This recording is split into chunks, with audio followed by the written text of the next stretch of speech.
네, 오늘 메시지 오늘 잠깐 하고요. 말씀 간단히 보고 우리 아버지가 이용성 사님 말씀 다시 주시겠습니다. 짧게 할 테니까 잘 집중해서 들으시기 바랍니다. 네, 오늘 그 레이기에 보면 본문에 보면 피와 기름 먹지 말라 그렇게 말씀하고 있죠. 사람들이 살아가는 데 있어서 좀 실수하는 많은 부분이 있다면 눈에 보이는 자그마한 것 때문에 눈에 보이지 않는 큰 것을 놓쳐버리고 그래서 중요한 부분들을 다 잃어버리는 경우가 많죠. 예를 들어서 성경에 보면 옛날 구약 성경에 이제 언약궤가 있잖아요. 그 언약궤가 있는데 그 언약궤가 지금도 눈에 보이게 남아 있다면 어떻게 됐을까 생각해보고 그렇다면 만약에 남아 있다면 그거 서로 가지려고 뭐 난리치겠고 또 그것이 우상이 되기도 하고 그러겠죠. 그런데 하나님이 그것을 없애버리셨잖아요. 없애버리셨. 쉽게 말하면 우리가 눈에 보이는 작은 것 때문에 눈에 보이지 않는 많은 것을 놓치는 그런 경우가 한두 개가 아니거든요.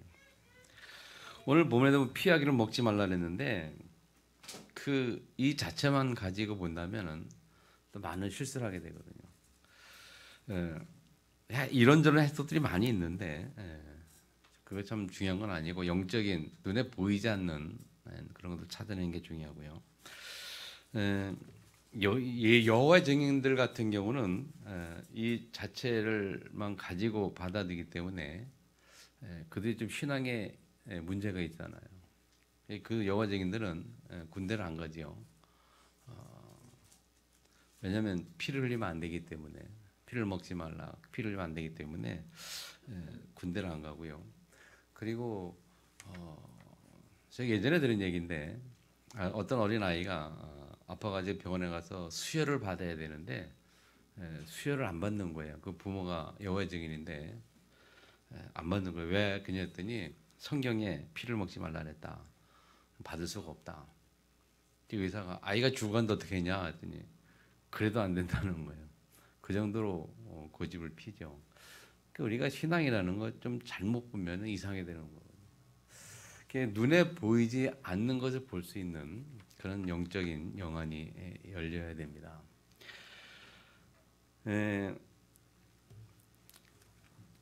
구약에 이제 이스라엘 백성들이 애굽을 나와 가지고 출애굽해서 이제 가나안 땅에 가는 과정에 하나님이 이 예배라는 걸 제사를 드리게 하잖아요. 그게 그 내용이 레위기인데 그 레위기를 보면 이제 광야 가는 동안에 제사의 중요성, 제사를 꼭 드린다 그런 내용을 하는단 말이에요. 그러면서 광야 생활의 가장 중요한 성막 중심이었고 중심으로 살. 그래서 어디를 가든 제일 먼저 성막을 짓고 예배를 드렸단 말이에요. 제사 드렸단 말이죠. 그럼 하나님이 그런 가나안 땅 가는 광야 생활에 왜 성막을 짓고 성막에서 예배를 했냐, 제사 드렸냐 했냐? 그 이유가 뭐냐? 잘 생각해 보시기 바랍니다. 그 이유가 제가 깊이 생각해 보니까 왜 그랬을까? 그 가나안 땅까지 가는 많은 여정 속에 왜 그 간 데마다 성막 짓게 하고 제사 드리게 하고 왜 그렇게 했을까? 그 과정에서 가나안 땅 과정에서 가장 중요한 것이 뭐냐면 보이는 것이 아니고 보이지 않는 것이 중요하다는 것을 말씀하는 거고 또 그것을 이스라엘 백성에게 가르쳐 주기 위해서 이 제사라는 그런 제도를 두시고 제사를 드리게 했던 거예요. 다시 말하면 그 광야 생활 속에 미래에 대한 불안도 있죠. 갈까 못 갈까 있고 광야 생활 속에 여러 가지 많은 어려움도 있고 경제 문제도 있고 먹고 사는 문제 있죠. 여러 문제가 있거든요. 그런 문제에서 그런 것만 보고 눈에 보이는 것만 매여서 살다 보면 결국 가나안 가지 못하고 불신앙 가운데 가지 못한다. 그래서 하나님이 제사를 통해서 계속 이스라엘 백성들에게 영적인 비밀을 가르쳐 주는 거죠. 다시 말하면 오늘날 우리가 살아가는 삶에 있어서 왜 예배가 중요한가라고 말할 때 우리는 육신을 가질 때 살아간단 말이에요. 그러나 우리의 목표는 가나안 땅, 세계 복음하고 천국이란 말이에요.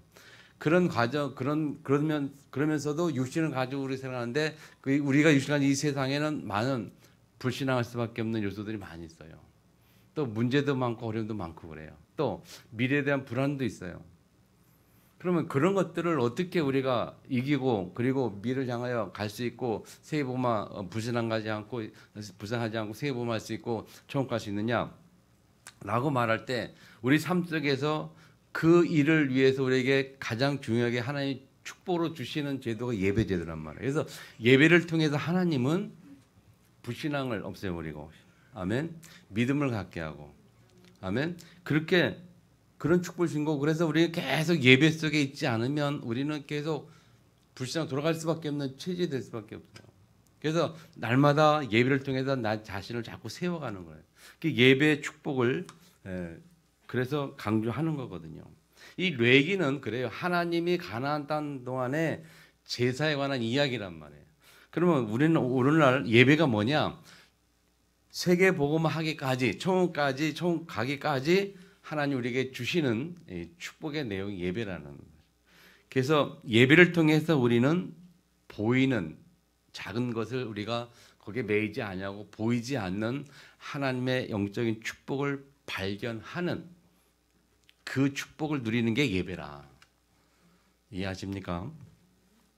그래서 예배는 생명이고 능력이다. 그래서 예배는 모든 것이다 그래. 모든 것이다. 자, 그래서 첫 번째 우리가 올해 응답 2, 3, 7 살림 응답이 비싼데 그래서 나를 치유하고 삶을 치유, 현장을 치유해야 되는데 첫 번째 나를 치유하는 첫 번째가 뭐냐? 오늘 본문에서는 예배를 통해서 나를 치유하는 거예요. 구약에는 제사를 통해서 자기를 치유하는 거예요.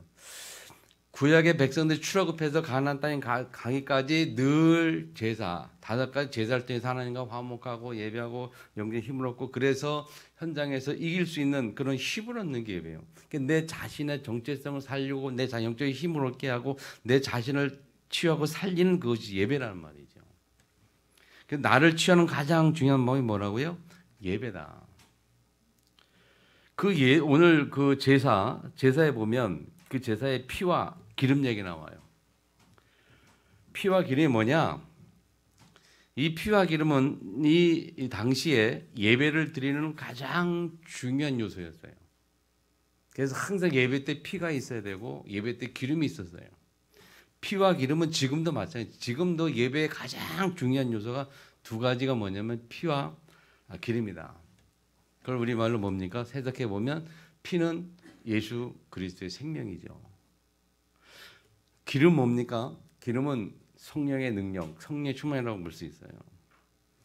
그래서 제사 때 피와 기름이 뭐냐? 그러면 예배를 통해서 하나님 주신 영적 힘을 얻으라 그런 말이거든요. 그래서 피는 두 번째, 피는 운명이라고 써놨는데요. 왜 운명을 써놨냐면 예수 그리스도 십자가의 보혈의 피를 통해서 우리의 운명이 바뀌는 거거든요. 죄와 화물로 죽을 수밖에 없고 죽었던 우리가 예수 그리스도의 십자가의 보혈의 피로 말미암아 새 생명을 얻고 사주팔자 운명이 바뀌는 그 길이 피란 말이에요. 구약에. 지금은 예수 그리스도고. 아멘. 그러니까 모든 예배에서 항상 예수가 그리스도라는 이 참 복음의 비밀을 늘 우리가 확인하고 누리고 점검하고 그래서 이 힘을 얻어야 된다는 거거든요. 그렇잖아요. 우리가 살아가는 데 있어서 제일 큰 힘이 뭡니까? 내 안에 계신 예수 그리스도 아닙니까? 예수 그리스도로 응답하고 예수 그리스도 응답받고 힘을 얻고 예수 그리스도 이름으로 내 힘으로 사는 것이 아니라 내 안에 예수 그리스도 이름으로 기도해서 응답받고 아멘. 그래 이 피는요 사주팔자 운명을 바꾸는 가장 중요한 비밀을 말하고 세 번째 기름은 뭐냐? 삶인데 삶이 뭐냐? 우리의 삶은 성령을 통해서 성령의 충만함을 통해서 성령의 역사로 말미암아 우리의 삶이 풍성해지는 거거든요. 그래서 우리의 삶 속에는 성령의 역사가 없으면 안 되고 우리의 삶은 성령 충만하지 않으면 안 된다는 걸 말하는 거예요. 그래서 예배의 가장 중요한 두 가지가 뭐냐? 예수 그리스도 피에 그리고 기름 성령. 그래서 우리가 늘 예배드릴 때 두 가지를 기억해야 됩니다, 여러분. 예배드리면서 나를 취하는 첫 번째가 뭐냐? 예수가 그리스도라는 이 복음을 통해서 내가 치유돼야 된다는 거. 그리고 하나님의 영이 성령의 충만함을 통해서 내 한계를 극복하고 무기를 극복하고 그래서 초월해서 나를 살리는 그 축복이 예배라는 거예요. 그래서 예배가 생명이고 모든 것이라는 거예요. 아멘. 이 첫 번째. 두 번째는 피로 삶을 치유한다 그랬죠. 자, 세 가지 성경을 확인하면 됩니다. 창 3장 15절 그리스도 우리의 삶을 치유합니다. 3장 10절은 보니까 여인의 후손 이야기 나오죠. 출애굽기 3장 18절은 제사, 희생제사 이야기 나오죠. 골로새서 1장 20절에 보면 그의 십자가의 피로 화평을 이루사 만물 곧 땅에 있는 것들이나 하늘에 있는 것들을 그로 말미암아 자기와 화목게 되기를 기뻐하십니다.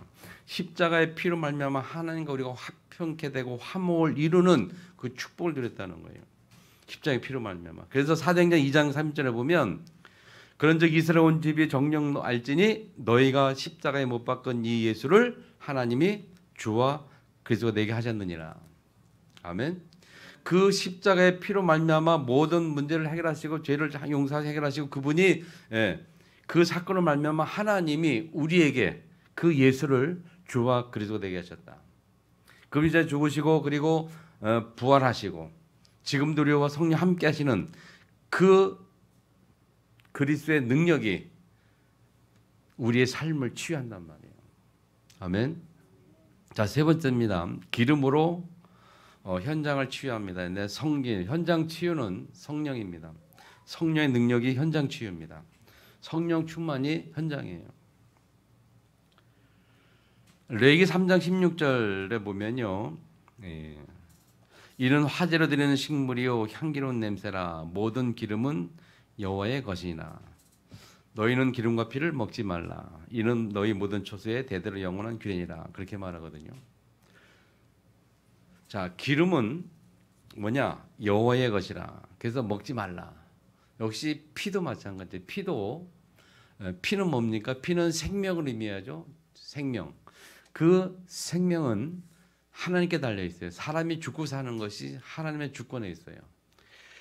그래서 피와 기름, 피는 생명이고 이 기름은 여호와의 것이라고 말한 것처럼 그래서 생명도 기름도 여호와의 것이기 때문에 먹지 말라 그렇게 얘기한 것이죠. 그 말은 뭐냐면 우리가 예배 때에 이 피와 이 기름 그리고 이 그리스도와 이 성령의 비밀을 모르면 그걸 회복하지 못하면 우리는 죽는다 그 말이에요. 죽는다. 살 수가 없다. 성도들은 두 가지가 빠지면 살 수가 없는 거죠. 그래서 오늘 본문에 보면 영혼이 끊어지리라. 그것을 먹는 영혼이 끊어지리라 했거든요. 아멘. 회복하라는 거예요. 우리 보고.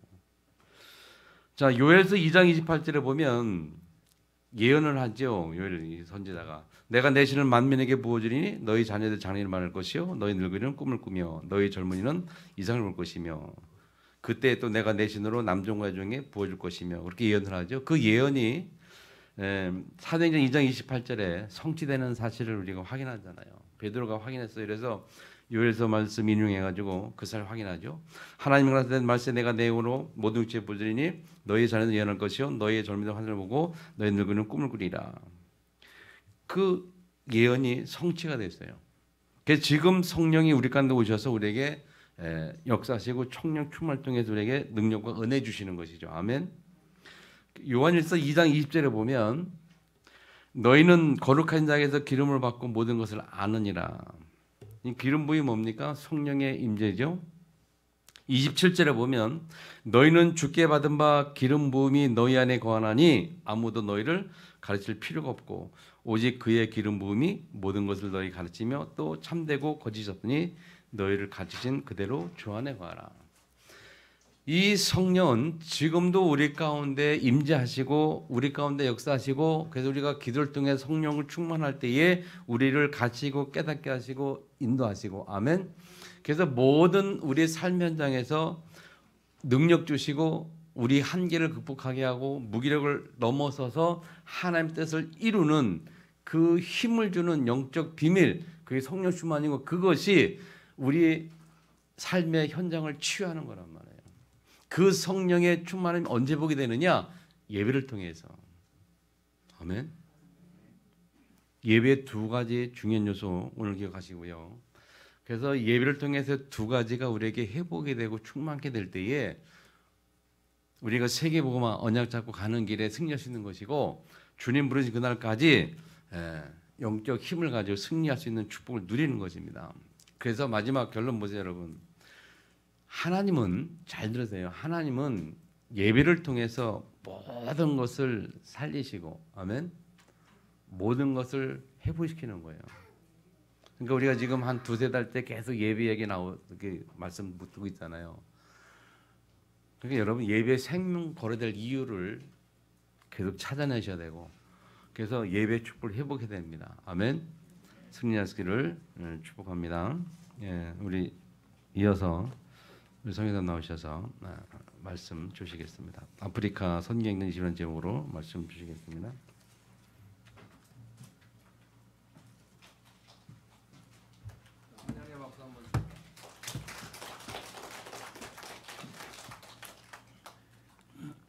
할렐루야. 딱 1년 만에 뵙는 것 같습니다.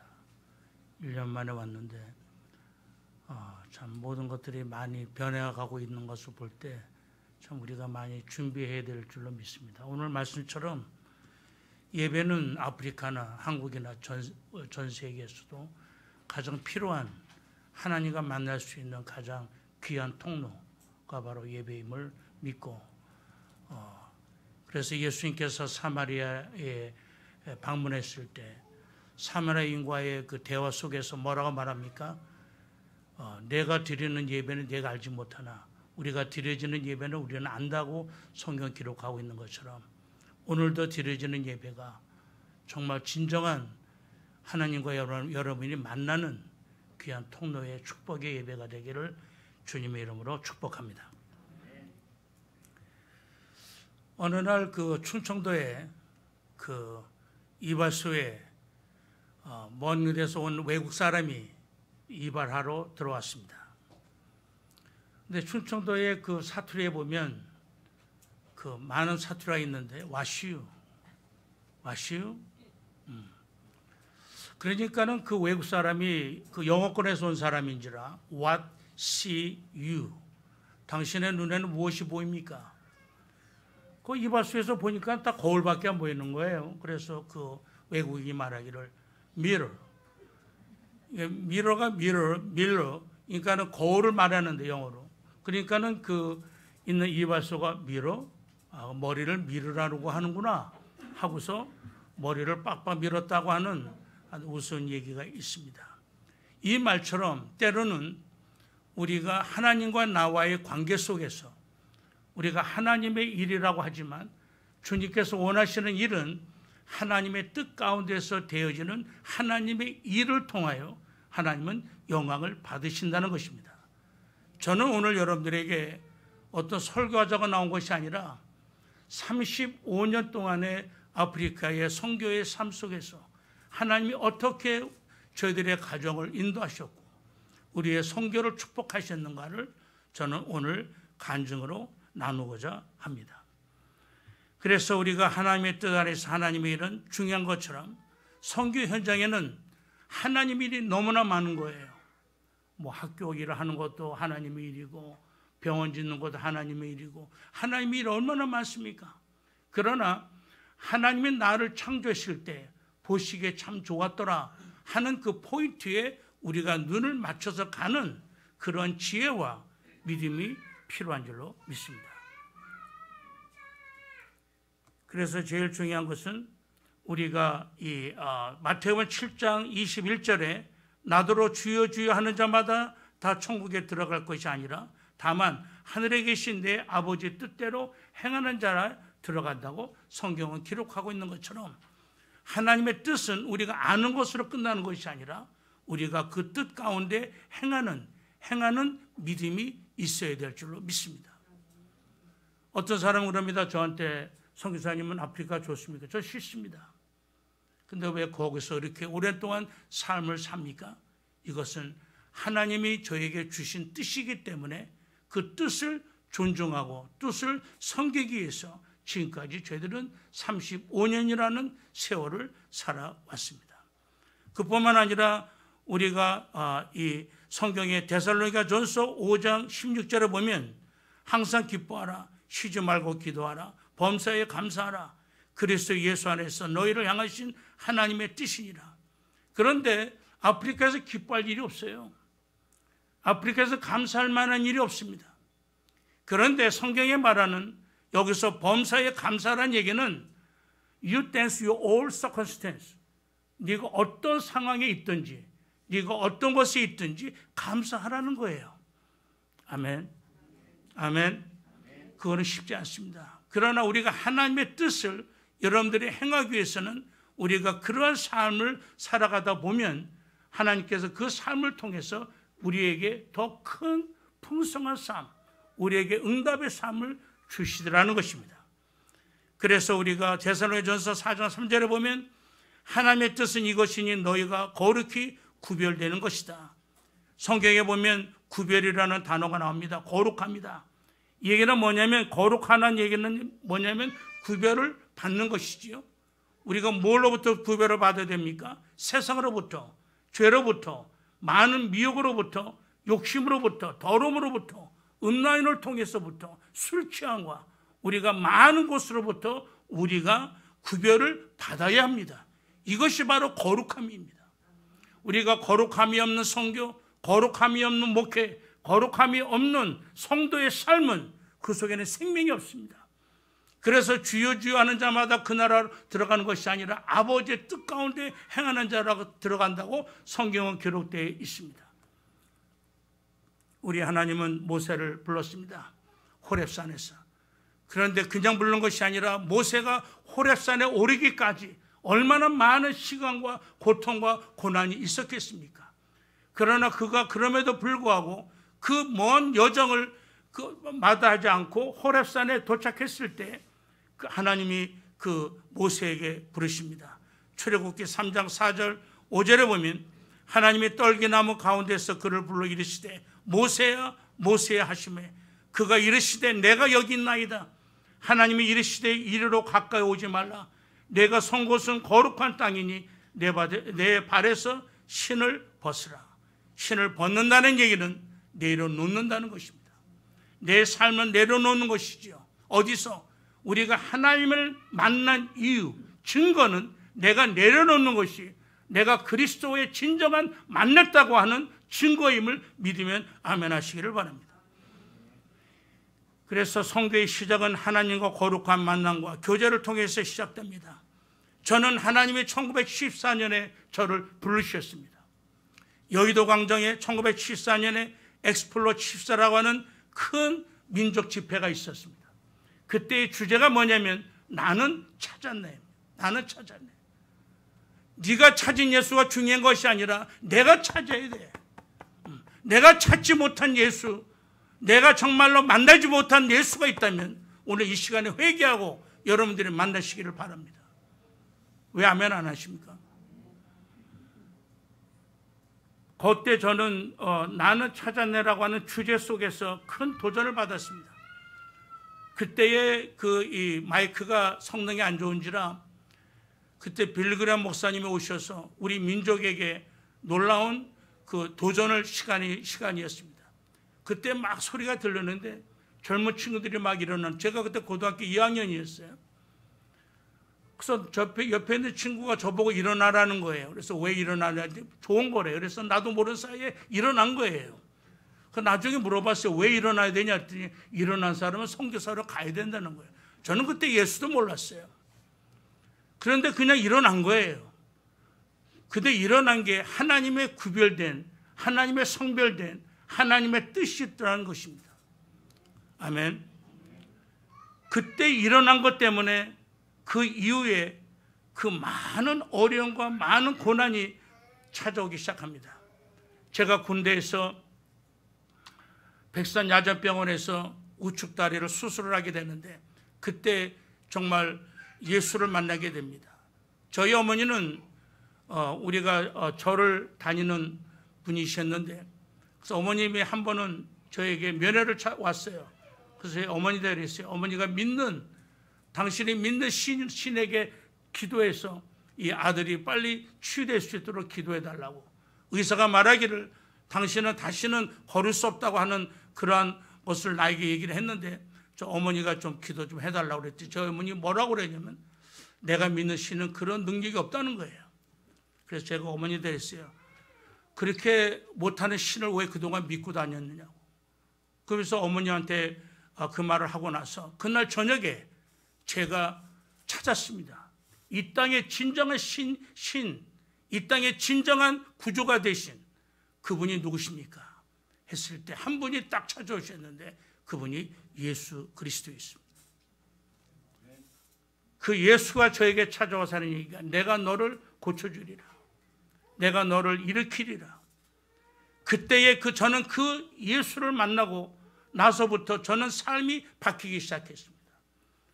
그때부터 저는 이 새벽마다 일어나서 교회 가서 기도하기도 하고, 그러면서 하나님의 명령을 기다렸는데, 그때 주님께서 저에게 주셨던 그 명령은 마태복음 28장 19절 20절 말씀이었습니다. 이게 뭐냐면 Great Commission, 지상 명령의 명령이죠. 이것은 오직 하나님만이 할 수 있는 일입니다. 저는 이 말씀을 가지고 저는 무슬림들에게 전도를 하곤 합니다. 무슬림들에게 뭐라고 전도를 하냐면, 이 땅에는 많은 신이 있다. 부다도 있고 그 다음에 모하메도 있고, 이 땅에는 많은 신이 있는데 그 가운데 그 한 신만이 우리에게 진정한 주인이 되시는 분이시다 라고 저는 전도를 합니다. 그럴 때에 그 많은 그 무슬림들이 거기서 자기의 삶이 바뀌는 것을 보게 된다는 것입니다. 이 땅에는 너무나 많은 신이 너무나 많아요.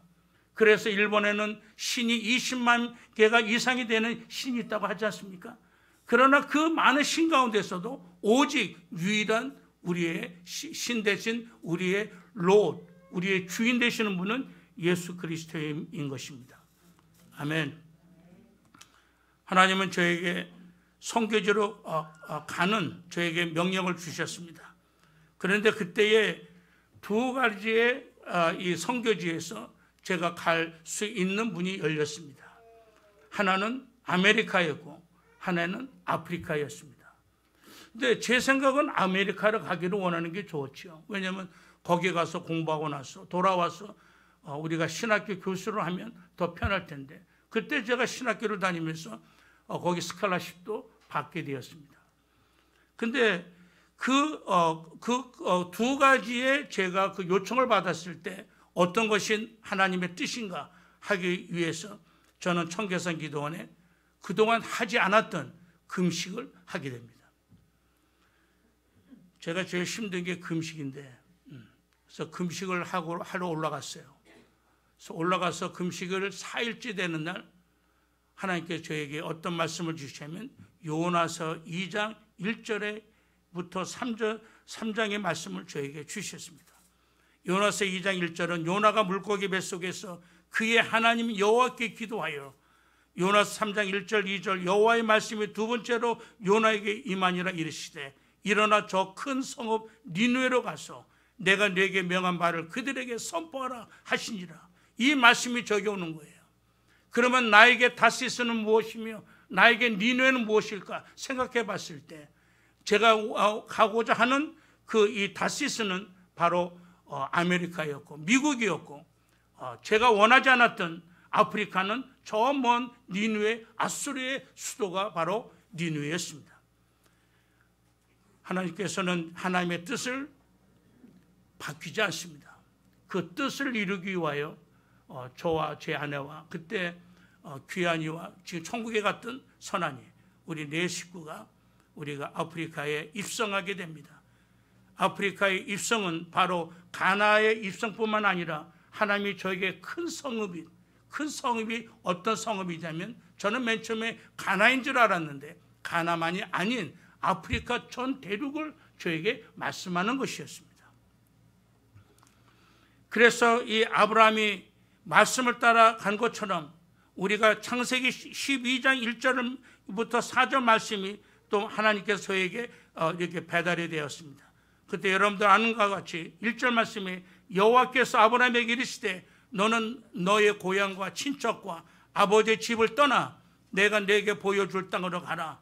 내가 너로 큰 민족을 이루고 네게 복을 주어 내 이름을 창대하게 하리니 너는 복의 근원이 될지라. 너를 축복하는 자에게는 내가 복을 내리고 너를 저주하는 자에게는 내가 저주하리니 땅의 모든 족속이 너로 말미암아 복을 얻을 것이라 하신지라.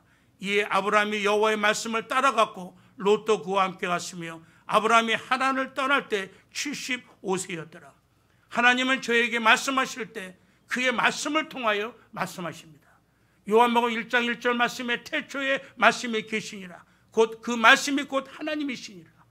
말씀은 계신다고 성경은 기록하고 있습니다. 왜냐하면 생명이기 때문에 계시는 것입니다. 우리가 소설책이 계신다는 말하지 않습니다. 그러나 말씀이 계신다고 성경은 요한복음 1장 1절에 태초에 말씀이 계시니라. In the beginning, the word was with God. 말씀이 함께 하셨다 그랬어요. 그래서 말씀이 저에게 오는 거예요. 그 말씀을 속에는 뭐가 있냐면 하나님이 나를 향한 약속, 언약과 축복이 있다는 거예요. 아멘. 저는 그걸 믿었어요.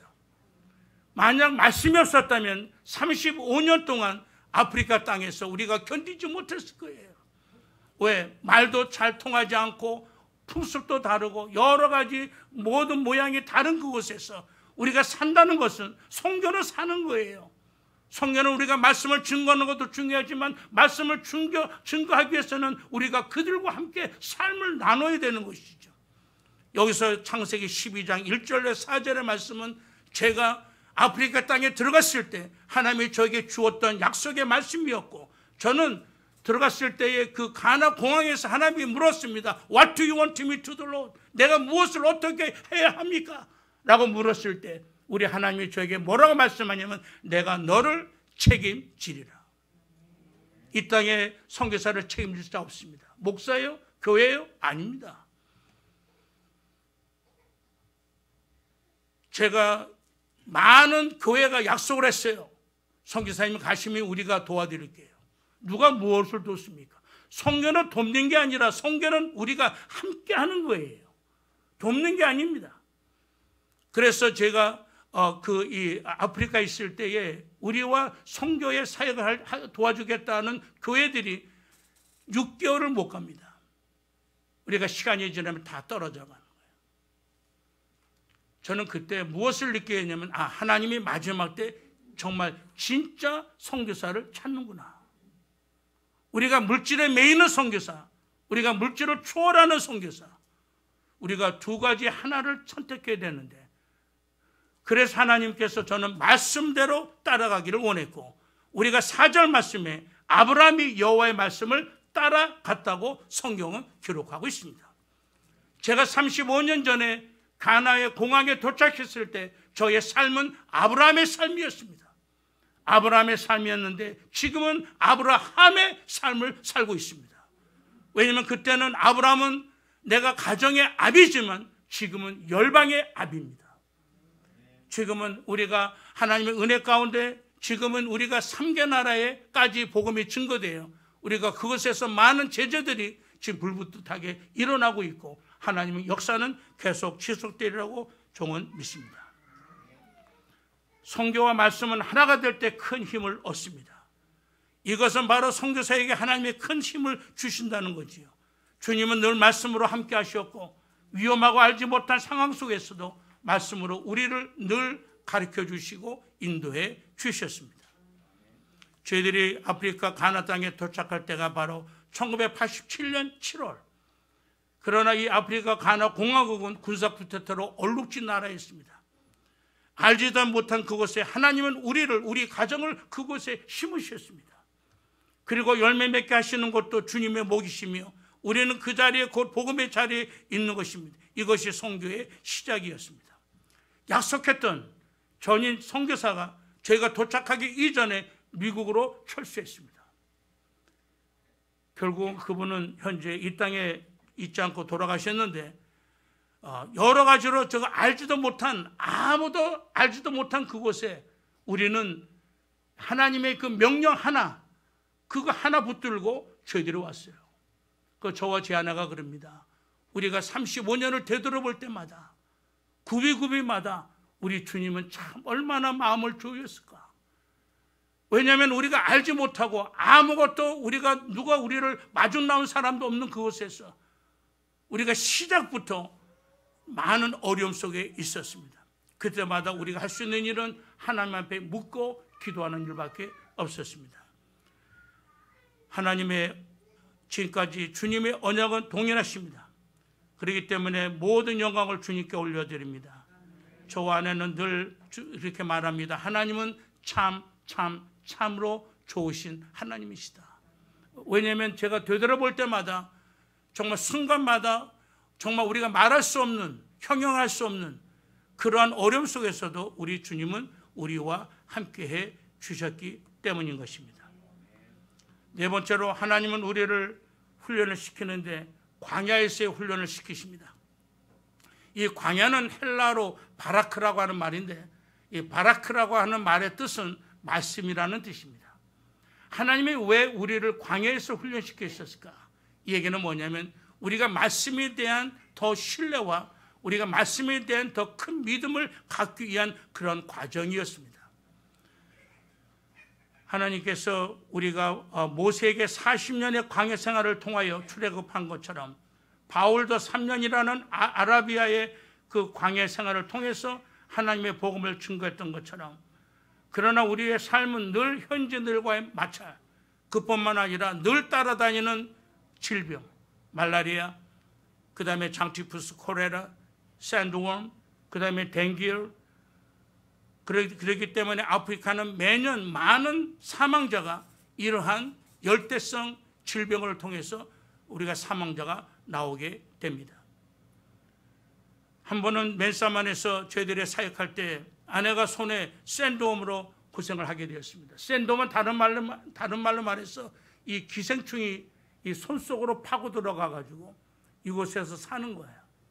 근데 너무 힘든 거는 우리가 낮에는 그냥 잘 있는데 밤만 되면 괴로운 거예요. 얼마나 괴로웠으면 우리 아내가 숯불을 가지고 손을 지질 정도로 너무 힘들어요. 그럴수록 그 샌드웜은 죽지 않고 살아 움직이는 것입니다. 결국은 우리가 이 피부 병원에 가서 우리가 드라이 아이스를 가지고 그것을 우리가 치료를 했습니다. 그뿐만 아니라 말라리아로 1년에 수많은 사람들이 우리가 죽음을 당하는 것이 현재 아프리카의 현실입니다. 여기 왔더니 오미크론으로 많이 힘든데 현재 아프리카는 오미크론과 말라리아가 거의 비슷해요. 왜? 모두가 바이러스이기 때문에 말라리아도 바이러스요, 오미크론도 바이러스요. 그러니까는 사람들이 오미크론에 대한 약이 없고 늘 우리가 말라리아로 내성이 쌓이다 보니까 사람들이 열이 나고 기침을 하고 토하고 그다음에 뭐 설사하고 그런 모든 현상이 우리가 말라리아인데 지금 그런 모든 것들이 현재 오미크론과 겹쳐가지고 지금은 거의 많은 사상자가 나오지는 않고 있는 현상입니다. 하나님께 너무 감사를 드립니다. 그뿐만 아니라 저희들이 가장 힘들고 아팠던 것은 우리가 같이 갔던 우리 딸아이가 그곳에서 먼저 천국을 가게 됩니다. 그때 저희 딸이 아팠던 병이 말라리아였습니다. 그 말라리아는 지금도 수많은 어린아이와 수많은 사람들이 현재 죽어가고 있고 많이 아파하고 있고 힘들어하고 있는 질병 중에 하나인 것입니다. 그런데 놀라운 것은 우리가 우리 딸아이가 천국을 감을 통해서 그의 오빠인 귀환이가 자기의 대학 진학 전공을 우주공학에서 메디컬 스쿨로 바뀌게 됩니다. 우리 귀환이는 원래 그 매스매틱 그 수학을 잘해서 걔는 우주공학으로 나사에 가서 일하는 게 꿈이었습니다. 그런데 그 자기 동생이 정말 쉼없이 그 아프리카 땅에서 우리가 떠나는 것을 보면서 하나님이 그 아들에게 타치를 하게 되는데 그게 바로 비전이었습니다. 그 비전이 바로 우리 기한이가 의학을 공부하면서 앞으로 메디컬 미션의 사역을 감당하고자 준비하고 있습니다. 지금은 영국 사우샘프턴 대학병원에서 외과 전문의 마지막 과정을 현재 하고 있습니다. 얼마 후에는 이제 아프리카로 돌아와서 자기의 생애를 하나님 앞에 영광을 돌리라고 믿고 우리가 그러한 일들을 위해서 기도해 주시기를 부탁을 드립니다. 만약 저희 선한이가 천국에 가지 않았더라면 저희 선교지는 벌써 오래전에 문을 닫았는지 모릅니다. 왜냐하면 제가 힘들고 어려울 때마다 저와 아내는 늘 짐 싸기 바빴어요. 왜? 돌아가야지. 근데 돌아갈 데는 없는 거야. 왜? 올 때는 제가 강남에 있는 아파트를 다 팔아가지고 우리가 와서 거기에 학교도 짓고 우리가 교회도 지었지만 내가 돌아가고자 할 때 이 땅에는 저를 맞아줄 곳이 없었다는 거예요. 그뿐만 아니라 우리가 정말 갈 만한 그 비행기 표값이 없어서 많이 힘들었던 것도 사실이었습니다. 그러나 우리의 선교는 구걸하는 선교가 아니라 하나님의 뜻 가운데서 되어지는 하나님의 사역이기 있기 때문에 그분만이 우리의 사정과 그분만이 나의 모든 고통을 아시기 때문에 인도하시라고 믿고 그렇게 주님은 우리에게 공급하셨고 함께 하셨고 치료하셨고 축복해 주셨습니다.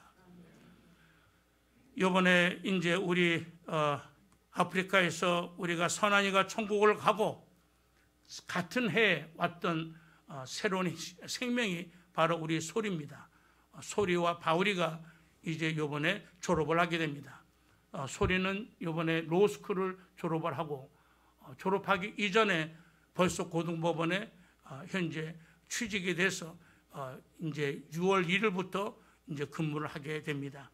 7월 달에는 결혼을 하는 것 때문에 제가 가려고 하는데 돌아볼 때마다 그 바울이의 삶과 소리의 삶이 참 넉넉하지 않고 어려웠지만 그러나 아이들이 그곳에서 불평불만하지 않고 많은 이 현지인들을 통해서 많이 어려움을 당했지만 그럼에도 불구하고 하나님께서 많은 좋은 열매를 맺게 하신 하나님 앞에 영광을 돌려드립니다. 우리가 이 모든 고난과 어려움은 우리가 하나님이 우리를 갖다가 싫어해서가 아니라 우리를 미워해서가 아니라 하나님 우리를 더 담대하게 천국에 우리가 천국 백성으로 만들기 위하여 하나님 우리를 시련 가운데 우리를 인도하시는 줄로 믿습니다. 그뿐만 아니라 같이 사역했던 현지 목사의 배반으로 대통령궁에 저에 대한 거짓 메시지가 제보가 되어서 저는 군사재판소와 정보부에 끌려가 여러 가지 조사를 받는 힘든 시간도 있었습니다. 그러나 그러면 그럴수록 우리 하나님은 그 사람들보다 더 높은 사람을 연결해 주어서 그런 일들을 우리가 우리가 끝낼 수 있었던 모든 일들을 보게 되었습니다. 이것은 바로 하나님 때의 하나님의 방법으로 하나님이 하신다는 것을 우리가 선교 현장에서 저희들은 체험함을 통하여 하나님 앞에 큰 영광을 올리게 되었습니다. 마지막으로 우리는 열매 맺는 선교인 것입니다. 마태복음 7장 17절에 보면 이와 같이 좋은 나무마다 아름다운 열매를 맺고 못된 나무가 나쁜 열매를 맺나니 이러므로 그들의 열매로 그들을 알리라. 선교도 열매를 통해서 알게 되는 것입니다. 하나님께서는 우리가 이 선교 교회가 선교를 하는 우리는 그 목적을 가지고 지금까지 사역을 해왔습니다. 우리가 한국에 있는 교회가 선교하는 것이 아니라 이제는 우리가 세운 선교 교회가 선교를 라고 하는 목적을 가지고 저희들이 그동안 선교를 해왔는데 그중에 가장 중요했던 사역 중에 하나가 바로 프랑코폰 선교 사역, 다른 말로 말해서 불어를 쓰는 지역의 나라의 사역인 것입니다. 그 나라가 부르키나파소였습니다. 여러분들 잘 아시는 것처럼. 근데 제가 기도하는 중 주님이 부르키나파소를 향한 저에게 그러한 마음을 주셨어요. 근데 어느 날 기도하는데 우리 주님이 부르키나파소 땅을 향해서 울고 계시는 거예요. 그래서 제가 물었습니다. 주님 왜 우십니까? 내가 저 땅을 보니 내 마음이 너무 아프다. 그래서 저한테 말씀하는 거야. 내가 갈 수 있겠니? 주님은 절대로 저에게 뭘 가라고 강요하지 않으십니다. 우리 주님은 저에게 그럽니다. 내가 가지 않겠니? 그때 저는 싫다고 그랬어요. 왜냐하면 가나의 사역도 저에게는 너무 버겁고 힘들었는데 다시 우리가 부키나파소라고 하는 북쪽에 있는 사하라 사막에 접해 있는 나라에 가서 사역하라고 하는 주님이 그 말을 저는 순종할 수가 없었어요. 그럴 때 주님은 더 우시는 거예요. 제가 그 주님의 눈물을 보고 제가 결심한 바가 있습니다. 내가 더 내려놔야겠다. 제가 가겠습니다 하고 주님 앞에 제가 응답을 드렸습니다. 그럴 때 주님이 저희 가는 길을 인도하셨고, 그래서 저희들은 2000년 12월에 부키나파소 와가두고라고 하는 성읍에 우리가 도시에 진입하게 됩니다. 그때부터는 저희들의 사역의 방향이 바뀝니다. 하나님의 뜻이 바뀝니다. 우리가 가나에서는 우리가 지역 목회 사역을 했고 우리가 원주민 사역을 했다고 했지만 부키나파소 사역은 도시 중심의 사역, 우리가 도시를 정복하는 사역을 하나님께서는 저에게 명령해 주었기 때문에 우리는 명령대로 나가는 하나님의 군사들이기 때문에 거기서 순종하게 됩니다. 그래서 우리가 그 2000년 12월에 와가두고에서 우리가 먼저 예배를 드리게 됩니다. 예배를 드리면서 그때에 참석했던 우리 부키나파소 목회자들이 한결같이 말하기를 이 선교사는 얼마 있으면 돌아갈 겁니다. 왜냐하면 당신은 불어도 못해. 저는 불어도 못해요. 어떤 사람은 불어 잘하는데 저는 불어도 한마디도 영어도 못해. 근데 여러분들 물을 거예요. 근데 어떻게 사냐고. 하나님의 은혜야. 결론은 은혜밖에 말할 게 없더라고요. 그래서 거기서 이제 저희들이 있는데 이 부키나파소 목회자들이 저한테 말하기를 당신은 얼마 있으면 부키나파소 떠날 거라고 저한테 얘기를 합니다. 그러나 하나님의 명령이 없는 한 나는 떠나지 않을 것이다. 왜? 나는 하나님의 군사이고 하나님의 종이기 때문에 나의 마스터가 된 예수 그리스도가 나에게 명령하지 않는 한 나는 절대로 떠나지 않을 것이다. 여기서 내가 죽으면 죽으리라. 나는 필사의 각오로 살 것이다. 그렇게 저는 그들에게 고백을 했습니다. 그리고 나서 제가 말했습니다. 부키나파소 갔더니 교회들이 다 구석에 있는 거예요. 찌그러지는 곳에 있는 거예요. 냄새가 나는 옆에 가면 무슨 꾸러기 저거 물 흘러가는 그런 수렁 속에 옆에 교회가 세워져 있는 거예요. 그런데 길가에 세워져 있는 종교적인 건물은 바로 무슬림들이 세운 그 모스크에 있고 그런 로만 캐톨릭이 세운 천주교회밖에 없었어요. 그러니까 한마디로 말해서 개신교회는 우리가 4차선 대로가에는 없더라는 거예요. 그래서 제가 참 새벽에 일어나서 자동차를 운전해 갖고 도시를 한 바퀴 돌았습니다. 돌았더니 큰 교회가 불이 꺼져 있는 거야. 새벽에. 그런데 불이 켜져 있는 데는 어디냐면 모스크예요. 무슬림들이 예배드리는 성전인 모스크에는 불이 켜져 있어. 그리고 걔네들은 이 하루에 5번의 기도를 해. 그러면서 걔네들의 기도를 할 때 그냥 얼마나 세게 하는지 이 마이크를 갖다 밖에다가 이게 큰 스피커를 해놔가지고 그 스피커 때문에 잠을 못 잘 정도예요. 제가 잠을 자는데 내 영이 요동치는 거야. 왜? 영이 안 맞으니까 요동칠 수밖에 없죠. 코드가 안 맞는데. 계속 무슬림들이 알라 하고 막 짓거려대는데 무슨 말인지 모르는데 거기서 느껴지는 영적인 필링은 제 마음은 거부하는 거예요. 내 영이. 그래서 이거 안 되겠다 생각해서 제가 차를 몰고 나갔더니 교회들이 불이 꺼져 있는 거예요. 주님이 나에게 첫 번째 도착했을 때에 주었던 미션이 새벽을 깨우라. 근데 그 부키나파소 사람들은 너무나 게을러요. 게을러가지고 오후 1시부터 3시까지는 낮잠 자는 시간이야. 그래서 정부에 있는 이 모든 사람들도 그때는 문 다 닫고 집에 가서 잠자고 오는 거예요. 그러니 될 수가 없죠.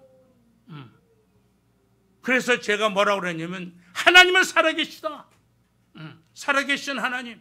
그 하나님이 오늘도 이 부키나파소 땅을 인도하시고 하나님께서 회복하시는 나는 믿는다. 그럼 뭐라고 제가 선포를 했냐면 앞으로 1년 이내에 4차선 대로가에 우리가 하나님의 성전을 지을 텐데 내가 하나님의 성전을 지으지 못하면 나는 하나님이 죽은 걸로 알고 나는 그 시간부로 나는 돌아갈 거다. 그렇게 저는 선포했습니다. 선포를 하고 그냥 기다리는 것이 아니라 찾아야지요. 찾아야지. 가만히 앉아있는 것이 아니라 찾으러 다니는 거예요. 그래서 많은 사람들이 앞으로 제 비전이 뭐냐면 목회자 컨퍼런스를 하는데 주변에 있는 많은 나라에 있는 목회자들이 와야 되는데 그 사람들이 제일 알기 쉬운 그 큰 어떤 이 공공 건물을 알아둬야죠. 그래서 우리가 무역회관인 시아오라고 하는 그걸 놓고 하나님 앞에 기도했어요. 하나님 이왕 줄 바에는 부키나파소 무역회관 길 앞에 주세요 라고 하고 찾기 시작하는 거예요. 그래서 이제 그 보토방하고 이제 찾으러 다니다가 이제 돌아왔는데 우리 아내가 그래요. 여보 한번 또 가자고. 아니 우리가 지금 거 갔다가 들어와서 밥 먹으러 들어왔는데 왜 또 가냐고. 지금 성령께서 거기에 땅이 나왔으니까 한번 가보자고. 그래서 갔지요. 가봤더니 하나님은 참으로 좋으신 분이세요. 믿습니까? 저는 참 그분을 사랑하고 존경하고 믿습니다. 제가 거기 갔을 때에 땅 주인이 무슬림인데 암이 걸린 거예요. 암이 걸려가지고 가나에 가서 수술을 해야 되는데 돈이 없는 거야. 돈이 없는데 그 땅 하나만 있는 거야. 그 땅을 팔려고 이제 그 시간에 내놓은 거예요. 내놓자마자 세 사람이 달려붙은 거예요. 한 사람은 우리가 레바논 사람, 한 사람은 무슬림, 한 사람은 부키나파소 사람, 세 사람이 너와 저 앞에서 네 사람이 이제 경합이 시작된 거예요. 서로 사겠다는 거죠. 하나님의 뜻 가운데 행하시옵소서. 왜? 나는 돈 땡전 아무것도 없어. 근데 그 비싼 걸 살려고 대더니 말이 됩니까? 그때 땅값이 7만 불이 넘었는데 7만 불이면 거의 1억까지 됐을 텐데 근데 하나님께서 저에게 그 땅을 살 수 있는 지혜와 은혜를 주셨습니다. 그래서 그때 이제 우리 큰아들이 영국에 있는 의대로 가기 위해서 선교 우리가 우리 선교지에 참석했던 이 사람들이 12일반 헌금해서 모아놓은 돈이 10,000불이 있었는데 그 10,000불을 가지고 그 땅을 계약을 시작을 합니다. 도저히 우리 인간이라서는 될 수가 없지요. 그러나 하나님은 하십니다. 왜? 하나님의 뜻이기 때문에 그렇죠. 만약 이것이 제 욕심이었더라면 그것은 힘들었을 거예요. 그런데 하나님께서 그 땅을 사게 하고 그 땅을 갖다 건축하게 하는 것도 하나님이 다 인도하셔서 그곳에 우리가 대로가에 4차선 대로가에 대통령궁으로 가는 그 도로 위에 대로가에 큰 시계가 붙어있는 교회당은 저희 교회입니다. 저는 그 교회를 헌당하고 나서 하나님 앞에 얼마나 감사하고 감격했는지 모릅니다. 왜냐하면 어떤 돈을 떠나서 우리가 그것은 정말 하나님이 하셨다는 거예요. 그래서 그것에서 우리가 무엇을 하기 시작했냐면 목회자 컨퍼런스를 시작하게 됩니다. 목회자 컨퍼런스를 하려면 주변에 있는 5개 나라에서 목회자들이 모이기 시작하는 거예요. 그러면 5개 나라가 우리가 비행기를 타고 오느냐? 그렇지 않아요. 왜냐하면 다 국경이 다 육로로 되어 있기 때문에 그 사람들이 다 버스를 타고 올 수 있는 거예요.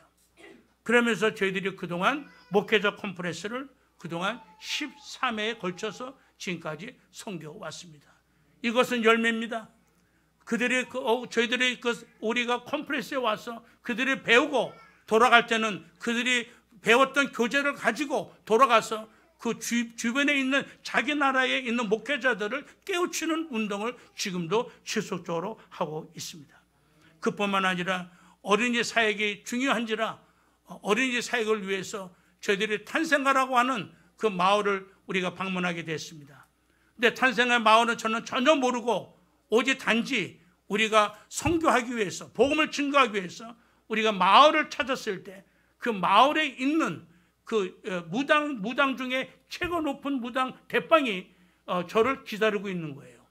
왜 기다리냐 그랬더니 당신이 믿는 하나님이 우리가 믿는 하나님에게, 신에게 말하기를 내가 갖고 있는 땅의 일부를 주라는 거예요. 무엇을 위해서? 예배를 위해서. 할렐루야. 할렐루야. 그래서 제가 그 땅을 1헥타르를 공짜로 받았어요. 제가 35년 동안 아프리카 선교를 하면서 땅을 공짜로 받은 건 많지만 그 중에 가장 중요한 포인트는 그 탄생과 그 지역이었습니다. 그거를 저희들이 거기다 교회를 세우고 근본 저희들이 비전 센터 21이라고 그곳에 750평에 우리가 건평으로 우리가 건축을 우리가 2군데로 했습니다. 왜냐하면 한번 어린이 우리가 성경 캠프를 하는데 우리가 밥을 갖다가 다 준비해가지고 우리가 바닥에다 다 세팅을 해놓고 아이들이 오면 하나씩 줘야 되는데 그때 바람이 싹 불면서 흙이 그 밥 위에 싹 덮어진 거예요. 그런데 아이들이 그걸 받고서 손으로 덜러내고서 먹는 모습을 볼 때 제가 얼마나 마음이 아팠는지. 그래서 내가 이곳에다가 우리가 좋은 식당을 세우겠다. 왜? 그 시골에 있는 아이들도 식당에서 우리가 밥을 먹을 권리가 의무가 있다. 그래서 이번에 그것을 저희들이 식당을 세우고 그 속에 우리가 꿈의 드림스쿨이라고 하는 매주 토요일마다 모여서 아이들이 우리가 미래를 향해서 앞으로 대통령과 앞으로 국무총리, 앞으로 좋은 리더들이 나오기 위해서 지금부터 준비를 하고 있습니다. 매년마다 저희들이 목회자 우리가 성경 캠프를 통해서 우리가 때로는 900명, 때로는 800명이 어린 아이들이 모여서 그들이 공부하고 돌아가는 모습을 통해서 먼 훗날 하나님께서 그 어린 아이들을 통하여 먼 훗날 우리 목회자 컨퍼런스에서 참석했던 목회자들을 통해서 하나님이 큰 일들을 지속적으로 인도하시라고 믿습니다. 저는 아무것도 한 게 없습니다. 단지 하나님의 은혜 가운데 하나님께서 종을 먼 아프리카 땅에 보냈을 때 말씀을 통해서 우리가 요나스의 말씀을 통해서 우리가 창세기의 아브라함을 통해서 때로는 우리 하나님께서 바울의 삶을 통해서 우리를 그동안 인도하셨고 이끌어 주셨고 지금까지 행하셨고 지금까지 도와주시고 지금까지 싸워주시고 지금까지 우리를 승리케 하신 것이 바로 그분 하나인 것입니다. 저는 이 말씀을 사도행전 20장 22절로 24절의 말씀으로 우리가 이 메시지를 끝내고자 합니다. 사도행전 20장 22절로 24절. 보라, 이제 나는 심령의 매임을 받아 예루살렘으로 가는데 거기서 무슨 일을 당하는지 알지 못하노라. 23절. 오직 성령이 각 성에서 내게 증언하여 결박과 환난이 나를 기다린다고 하시나 24절. 내가 달려갈 길과 주 예수께 받은 사명 곧 하나님의 은혜의 복음을 증언하는 일을 마치려 하면은 나의 생명조차 조금도 귀한 것으로 여기지 아니하노라. 아멘. 바울의 고백입니다. 바울이 마지막 이제 사명을 감당하기 위해서 가는 바울의 모습과 같이 종과 제 아내의 모습도 똑같습니다. 우리가 그동안 35년을 살아왔으니 선교가 더 이제 편하지 않겠습니까? 선교는 편하려고 가는 게 아닙니다. 선교는 내 자신을 하나님 앞에 내려놓고 희생하려고 가는 겁니다. 그렇지 않으면 우리가 선교의 일들을 감당할 수가 없지요. 그래서 오늘 사도 바울이 말한 것처럼 내가 심령의 매임을 받아 예루살렘에 가는 것처럼 내가 성령의 매임을 받지 않는 심령은 우리가 하나님의 일들을 뜻을 우리가 감당할 수 없는 것처럼 내가 달려갈 길과 주 예수께 받은 사명 곧 하나님의 은혜의 복음을 증거하려 하면은 나의 생명조차 조금도 귀한 것으로 여기지 아니하노라. 아프리카는 많이 아픕니다. 이번에 부키나파소는 테러를 통해서 180만 명이나 되는 난민들이 생겼습니다. 난민들은 참 힘듭니다. 배도 고프고 병이 났을 때에 치료해 줄 사람도 없고 자기의 고향이 있으나 돌아가고 싶어도 그 고향에는 테러들에 의해서 그들이 장악하고 있는 터라 돌아갈 수도 없고 그들은 참 힘든 삶을 살고 있습니다. 이번에 제가 오미크론에 제 아내가 우리가 부키나파소에 도착하자마자 주일날 제가 걸렸는데 많이 힘들었어요. 많이 아팠어요. 그럴 때 주님이 저에게 나타나서 말씀하시기를 사랑하는 아들아 많이 아프지? 네, 많이 아픕니다. 그래 내가 이 민족과 아프리카 땅 이 큰 성읍을 바라볼 때마다 내 마음은 참 아프다. 그러면서 주님이 저에게 하신 말씀이 이 땅을 회복할 수 있는 일은 오직 기도 외에는 이런 능히 나갈 수 없다고 말씀한 것처럼 우리가 앞으로의 중보의 기도를 통해서 우리 하나님은 일을 행하시겠다고 약속하셨습니다. 저는 남아있는 생에 우리가 이러한 중보의 운동을 앞으로 지속적으로 하려고 준비하고 있습니다.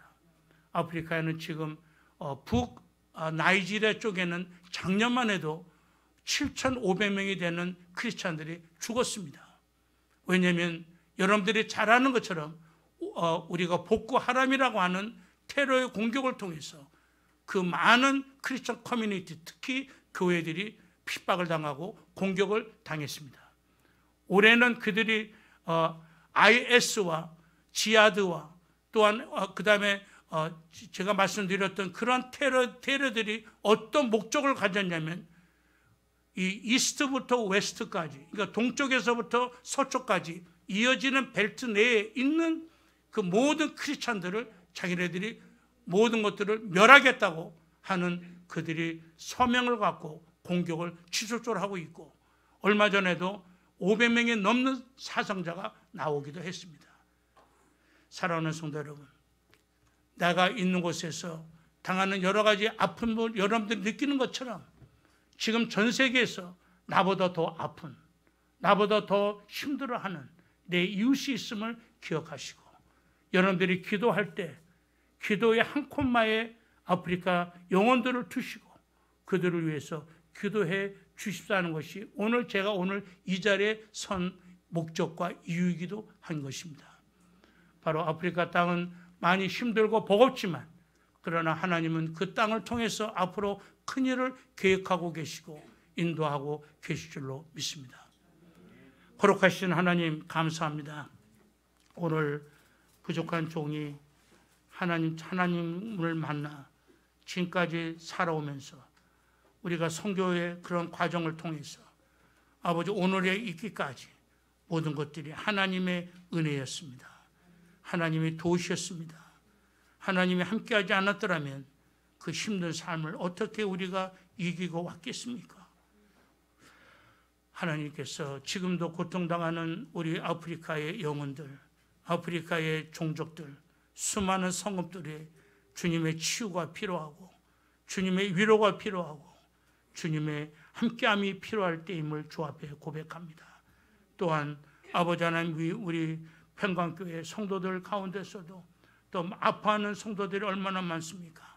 우리가 육적인 아픔뿐만 아니라 내 영적인 아픔, 우리의 혼적인 아픔, 여러 가지 아픔 속에 우리는 처하고 있습니다. 주여 오늘 이 시간에 우리 여호와 라파에 되신 주님을 초청합니다. 그의 주의 영이 함께 하시어서 이 시간부로 모든 아픔이 아버지 하나님 회복되게 하시고 치유되게 하여 주시고 오직 살아계신 하나님 앞에 큰 영광 올리게 함께하여 주시옵소서. 감사 올리며 예수 그리스도 이름으로 기도 올렸습니다. 아멘.